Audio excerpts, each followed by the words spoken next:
In a year shadowed by illness and uncertainty at the highest levels of Britain's monarchy, an act of quiet compassion has revealed the true heart of the Prince and Princess of Wales, reaching far beyond palace walls, into the life of a grieving family, and, as the story spread, into the hearts of millions.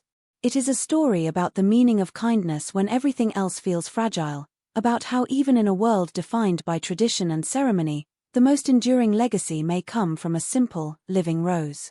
To understand the depth of this gesture, we must begin not at Windsor Castle or the stately corridors of Kensington Palace, but in a modest family home in the north of England.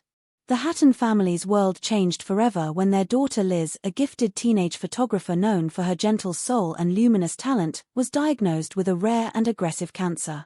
At 17, instead of looking forward to university or travel, Liz found herself living from scan to scan, surrounded by the hum of machines, the scent of disinfectant, and the ache of dreams delayed.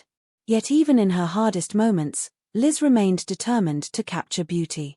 She became a fixture at local nature reserves and village fêtes, her ever-present camera slung over her shoulder, immortalizing fleeting moments, a child's laughter as a kite soared, the trembling petals of a wild rose after a summer storm. Her Instagram, a patchwork of light and hope, began to attract attention beyond her small circle.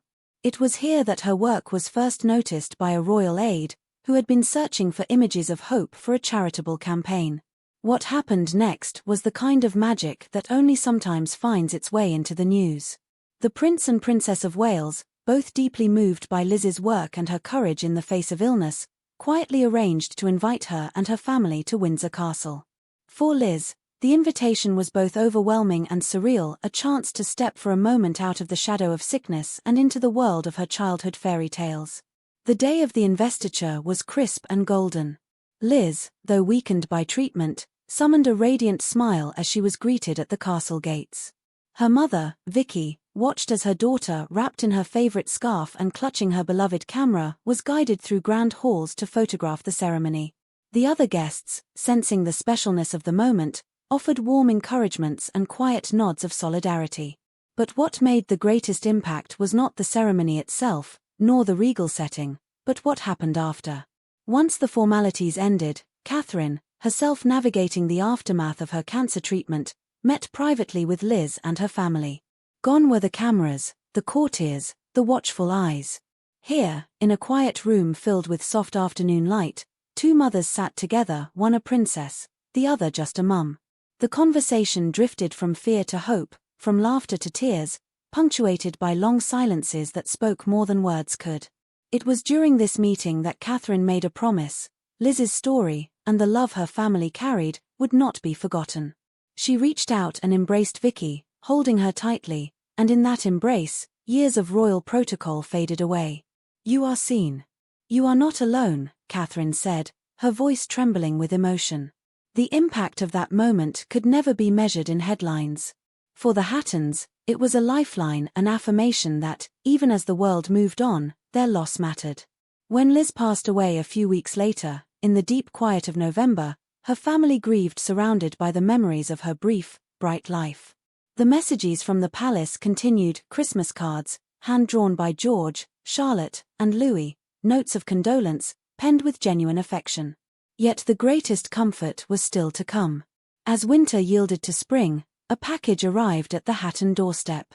Inside was a delicate rose bush, carefully selected and wrapped with royal care. The label read, "Ice and Roses Early Rose," and a note from Catherine explained, "May this bloom each November as a living tribute to Liz, a symbol of courage and enduring love." It was not just a plant, but a promise that Liz's legacy would blossom, year after year. Planting the rose became a community ritual. Neighbors gathered in the garden, sharing stories and tears. Mateo, Liz's younger brother, recited lines from his sister's journal: "If you look for me, find me where the wild roses grow." The rose, rooted in earth but carrying the memory of a young life cut short, became more than a flower, it became a beacon. As news of the gesture spread, first in the local press, then picked up by national outlets and social media, something extraordinary happened. Letters began to pour in from other families who had lost children, from cancer survivors who saw in the rose a symbol of hope, from strangers who were moved to tears by the simple act of planting beauty in the wake of sorrow. Royal watchers, many jaded by years of tabloid drama, found themselves unexpectedly moved. Historians pointed out the symbolism. Roses have long been entwined with the House of Windsor, a mark of resilience and continuity.